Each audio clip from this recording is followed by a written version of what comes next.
I am Campbell Wilson, the CEO of Air India. I want to brief you on a serious incident that involved an Air India aircraft a short while ago. But first, and most importantly, I would like to express our deep sorrow about this event. This is a difficult day for all of us at Air India, and our efforts now are focused entirely on the needs of our passengers, crew members, their families, and loved ones. I know that there are many questions, and at this stage, I will not be able to answer all of them, but I do want to share the information we have at this time. Air India flight AI171, operated with a Boeing 787-8 aircraft, traveling from Ahmedabad to London Gatwick, has been involved in an accident after takeoff. Flight AI171 was carrying 230 passengers and 12 crew members on board. Of the passengers, 169 are Indian nationals, 53 are British nationals, there are 7 Portuguese nationals, and 1 Canadian national. The injured passengers have been taken by local authorities to the nearest hospitals. We are actively working with the authorities on all emergency response efforts. A special team of caregivers from Air India is on their way to Ahmedabad to provide additional support. The investigations will take time, but anything we can do now, we are doing. We know that many people are concerned for the welfare of their loved ones. We have set up a special helpline that friends and family can reach us at. The number is 1-800-5691-444. That is 1-800-5691-444. We understand that people are eager for information. And please know that we will continue to share accurate and timely information as soon as we can. But anything we report must be accurate and not speculative. We owe that to everyone involved. For now, our teams are working around the clock to support passengers, crew, and their families, as well as investigators, however we can. Thank you. Good evening, ladies and gentlemen. You're watching India Tonight, and that's Campbell Wilson saying that there are many questions persisting related to that horrific accident that happened, the horrific crash that happened near Ahmedabad airport. He also states that he will not be able to answer some of those questions. He stated that investigations are currently going on and they will be revealed soon. So Campbell Wilson, the CEO of Air India, released that message just a short while back, a rather emotive message perhaps to reassure the public so as to restore confidence in Air India's commitment in recovery effort after that devastating crash came about. But is it enough? Is Air India doing enough so far as that crash is concerned? In the aftermath of that crash, there are several questions pertaining. Investigations will follow on the show. Ladies and gentlemen, we will be continuing to focus on that horrific aircraft crash that happened near Ahmedabad airport. But let's rewind and let's go over once again all that happened. Well, Air India flight AI171 crashed moments after the takeoff, sending shockwaves across the nation. The Boeing 787 Dreamliner, bound for London with 242 people on board, went down near the Sardar Vallabhbhai Patel International Airport. Ahmedabad CP has confirmed that one survivor has been found and is currently undergoing treatment. So far, over 200 bodies, rather 204 to be precise, are recovered so far from the crash site. DNA testing arrangements are being made at the hospital. Family and close relatives of passengers are urged to submit samples to aid in victim identification. Meanwhile, the Tata Group has also announced to provide 1 crore to the families of those victims who've lost their lives and to cover the medical expenses of those who are injured and ensure that all necessary care and support is taken care of. In fact, the aircraft hit a doctor's residence as well in Menghani Nagar, and that caused massive explosions. Remember, this is the first fatal crash of a Boeing 787-8 Dreamliner. Boeing has reached out to Air India offering full support. Also, special trains are being arranged for stranded passengers, and flight operations at the Ahmedabad airport have now been resumed. Union Home Minister Amit Shah, meanwhile, has reached the crash site, and the United States National Transportation Safety Board will be leading a team of investigators. They will be traveling to India to assist the Aircraft Accident Investigation Bureau with the probe. Our thoughts are definitely with the families of those who are affected, and of course, we will keep you updated as this story develops. And to discuss what really went wrong with that aircraft crash, what were the factors that contributed to the crash, and how will investigations shape up? I'm now joined by a live guest who's joining us now, Captain Sanjay Karve, who's an aviation expert and analyst. Thank you very much, Mr. Karve, for joining us here on ET Now. My first question to you, when you look at the series of incidents that really happened with respect to that plane crash, it took off, and just within 50 seconds it came crashing down. In your opinion, in your observation, what really led to that crash? Thanks a lot, Sumita. At the outset, I would like to offer my condolences to all those who have lost their lives and their families. A very sad and tragic incident in Indian history. Now, if you look at the visuals which the TV channels have caught, you can see that the aircraft had reached a height of around 625 to 650 feet, and thereafter it is steadily descending down. What it also implies that the aircraft has lost engine thrust. I wouldn't say the engines have shut down, but the engines have lost their thrust. And the pilots have controlled the aircraft till the time they hit the ground. Now, if you look at the standard takeoff roll of an aircraft, Ahmedabad has got a long runway, 11,300 feet plus, which is more than sufficient for a 787 to take off on a hot day with match all of it. We have something known as a V1 and a V2 speeds for a fixed wing aircraft. V1 speed is a one where the pilot decides whether he's going to continue with the takeoff or abandon his takeoff. V2 is a speed where he has taken off and he's got no option if he has an emergency at that stage to continue with takeoff. The fact that the aircraft unstuck or left the runway, it is very obvious that the pilot did not have any indication of any sort till the time he reached the V2 speed. He's got airborne, and moments later he issued a Mayday call to ATC. Right. Mayday call is a call which tells the ATC Yes. and all aircrafts around that he has a serious emergency which can lead to crash. This can possibly only be because of loss of thrust on both the engines. Now, if at that height you have to lose thrust on both the engines, the pilots really can't do much in a populated place. There are some talks going around comparing it with Captain Sully. What we must appreciate it, there was a river available for Captain Sully to land. Here he is flying over a populated area, and any Indian city, you know how it is, Right. a populated area. So, unfortunately, it looks like a loss Yes. of power, and Yes. the reason could be many. It could be a mechanical failure. It could be a total electrical failure, because most of these engines are electronically controlled. Yes. And the 787 was a reasonably new aircraft. 11 years Yes. old aircraft in aviation parlance is a new aircraft. And it had flown in the morning from Delhi to Ahmedabad. So obviously, the Yes. aircraft was... So we had to Right. wait for the CBR and DFDR readout to actually find out. Absolutely, sir. Absolutely, Captain. It is used all across the globe as well. So it was rather tragic and rather shocking that, this fate fell upon that flight. But two very important points that you have made. A, that, Mayday call was issued by the pilot. However, do you anticipate or do you expect that the call wasn't really able to connect with the ground staff? And secondly, you mentioned about engines. Is it really unusual? How unusual is it for both the engines to fail? It is extremely unusual. It is really not heard of unless and until you have bird hit on both the engines. But the videograph which is being circulated, it does not show any birds around in this area. Though most of the Indian airfields are prone to having lots of luck. But afternoon 1:30 is not a time. Normally, you find bird hazard just after sunrise or just prior to sunset. So I don't think that the bird hit could be a cause, because in that picture you can hardly see any birds. And what has to be appreciated is the emergency was so catastrophic, the pilot didn't even have time to retract his landing gear. His landing gear is down.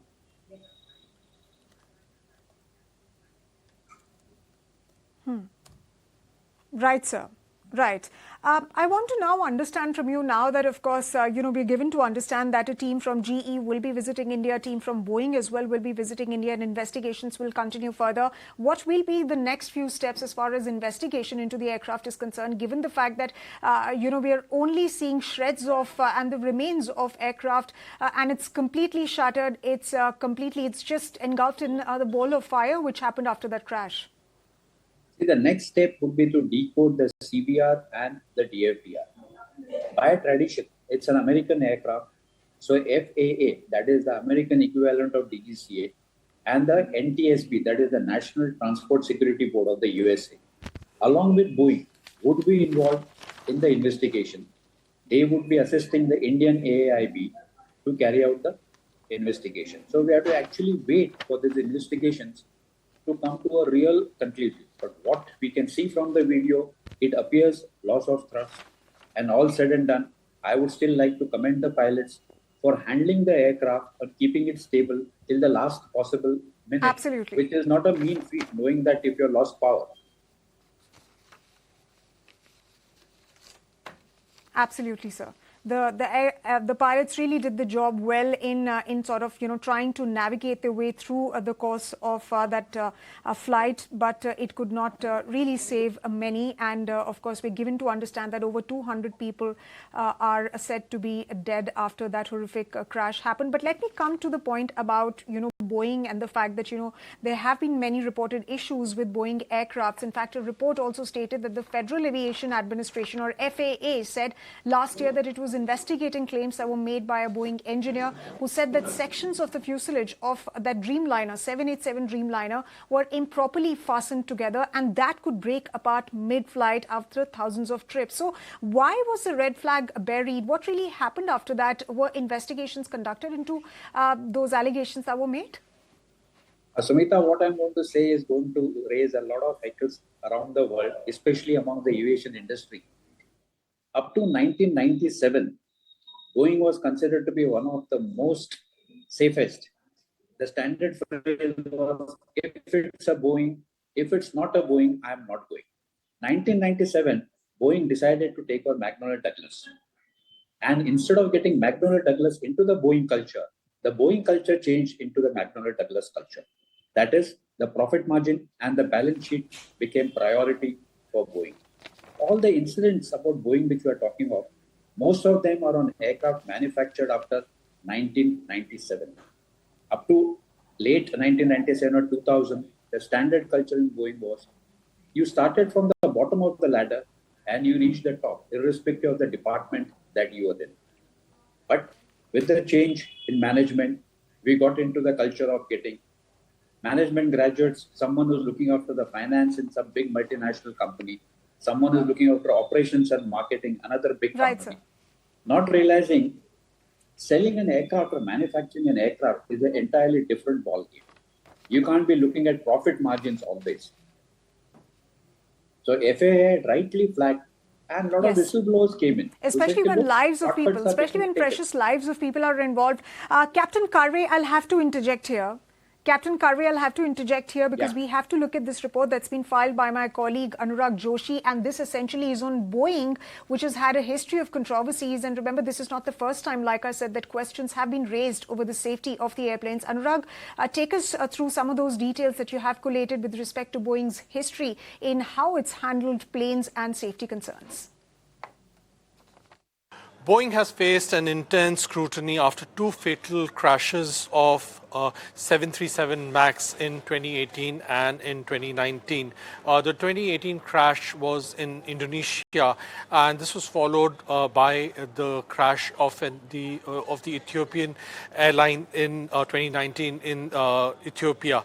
Boeing paid $2.5 billion in 2021 Department of Justice settlement for the 737 MAX fraud case, and frequent CEO changes are risking to raise instability at the plane maker, and also multiple whistleblowers have accused Boeing of prioritizing speed and profits over safety. 737 MAX grounding led to a massive loss which runs into billions of dollars. The 2024 Alaska Airlines 737 MAX door plug blowout raised quality failure concerns, and a 2024 audit revealed multiple instances of the company failing on quality control measures. All right. Thank you very much, Anurag, for bringing us all of those details. And definitely with the several cases that you've spoken about with respect to Boeing's troubled history, it does seem perhaps that the company was preferring balance sheets and prioritizing balance sheets over the safety of lives of people. Let me come to you on that point, Captain Karve. We've spoken about Boeing and how accountability needs to be fixed, but let's also talk about the accountability that has to be fixed with respect to regulators. The DGCA, for instance, when it comes to safety and security audits to keep aircrafts airworthy, is the agency, in your opinion, doing enough?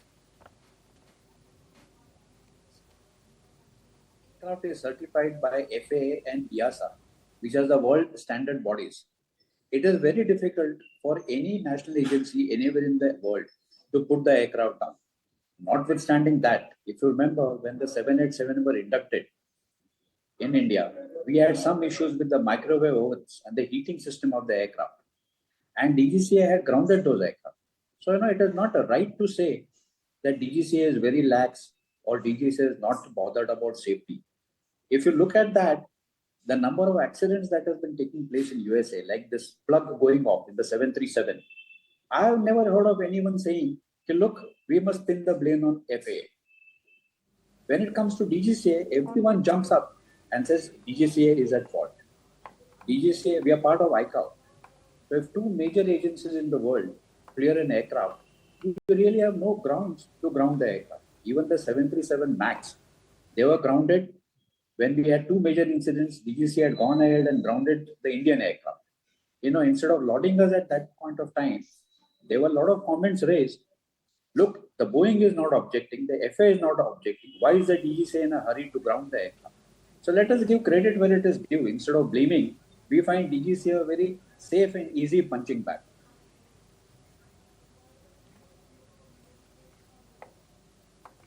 Okay, so you are stating that the DGCA is doing enough so far as maintaining the airworthiness of aircrafts is concerned. But Captain, have you noticed anything unusual that's happened with this particular incident? I mean, of course, we've been talking about the fact that the plane was in the air for less than a minute before it crashed, and of course that it did not climb beyond 600 feet. But any other unusual things that you've noticed with this particular incident?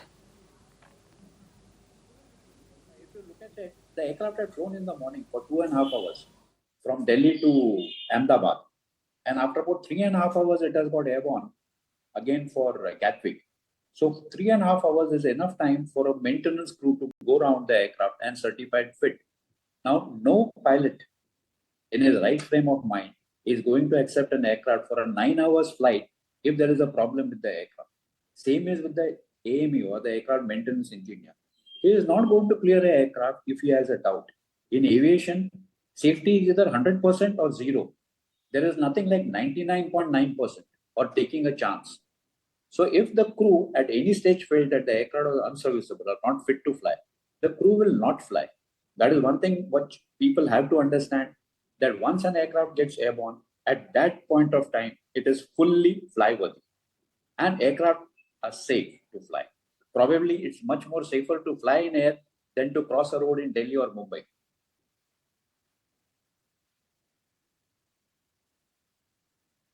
Right, Captain Karve, let me also ask you, since we're talking about investigations that are to follow, but is there a timeline that you think that the government is going to be looking at with respect to the probe and investigations into what really led to the crash?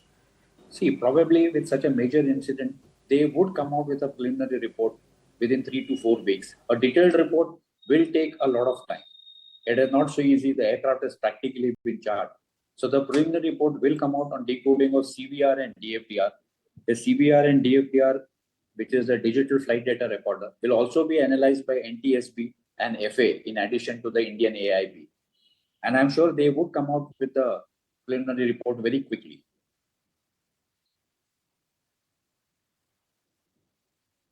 Okay, so of course you are expecting that the investigations will be swift and report will be presented in little time, in very little time, and there's not going to be much time that the government is going to take. But Captain Karve, given the fact that we've seen pictures of the aircraft completely in shambles, there is of course complete wreckage. How difficult do you think it will be for investigating authorities to probe into that incident? How difficult will it be for flight data recorders for further investigation into the matter? The black box, which is actually orange in color, is manufactured to withstand very high temperatures and very high G-shock. So they will be able to retrieve data from the black box, which has the CVR and the DFDR inside it. In addition, they would obviously take inputs from the observers. The problem with observers is everyone has his or her own perception about what he sees, or how he sees it, or why he sees it in a particular manner. The definitive conclusion will be from the CVR and DFDR, which we'll get from the black box. The black box is designed to withstand such explosions or accidents.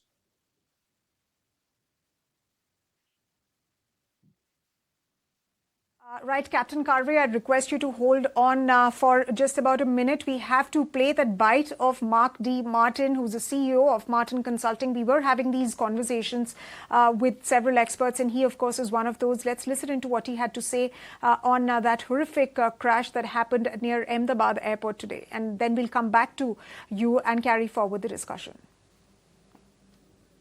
It is a Boeing aircraft, and we can't criticize Boeing as much as we want. But this has to be an independent investigation, because from what we've seen, he took off. He tried his best to climb out. He did not, and he had something which is called exceeding sink rate, and the aircraft just sunk down and impacted those buildings over there, which is no pilot ever in his career would want to be in a situation like this. There was one similar incident which occurred in Emirates Airline where a 777 took off and the pilot could not climb out because of several factors, including flap settings and so on. But thankfully, that did not result in a disaster. But to see this today, it has already sent rippling shockwaves across the entire industry, across the world. And it's not just Air India and the government of India, but every airline that operates a 787 will want to understand what went wrong. All right. So that's, of course, Mark D. Martin, the CEO of Martin Consulting, weighing in on what really led to that tragedy, what really unfolded after that tragedy happened. Meanwhile, ladies and gentlemen, we are continuously tracking this story for more details. In fact, those are some of the live visuals of the accident that happened, the fatal crash that happened, in which over 200 are reported to be now killed. Of course, investigations will take place. Air India has announced 1 crore as far as compensation is concerned. And of course, we're given to understand that a team from Boeing and GE will be visiting India to take part in those investigations. Remember, the biggest shock, that's come in, the biggest unusual thing that's come out of this crash is the fact that the crash happened just seconds after the plane took off. And cops are now suggesting that it's only one survivor who is reported to be alive. There is one survivor who has walked out alive. Remember, the A171 has crashed. Boeing's safety record with that is completely under scrutiny. And let me try and go across to my colleague Sameer Dikshit, who is, of course, keeping us updated about the latest as far as this case is concerned. Sameer, so what are you picking up so far as investigation now is concerned? We're given to understand that several union ministers are, of course, there. We have seen condolences also pouring out of global leaders as well. Ram Mohan Naidu is there, of course. Union Home Minister Amit Shah is also there. What is the direction that investigations are now going to take? So as far as investigation is concerned, let me tell you that the AAIB Aircraft Accident Investigation Bureau team is already there at the site, at the crash site, and they have already begun the investigation, in the sense that whatever the samples they have to collect and the process that has to be followed, they have already started taking steps in that direction. In addition to this, FAA, the Federal Aviation Authority, has also said that they will also be sending a team here in India. So this US aviation watchdog, they will be sending a team that will assist the AAIB team here in India in carrying out the entire investigation to find out the real.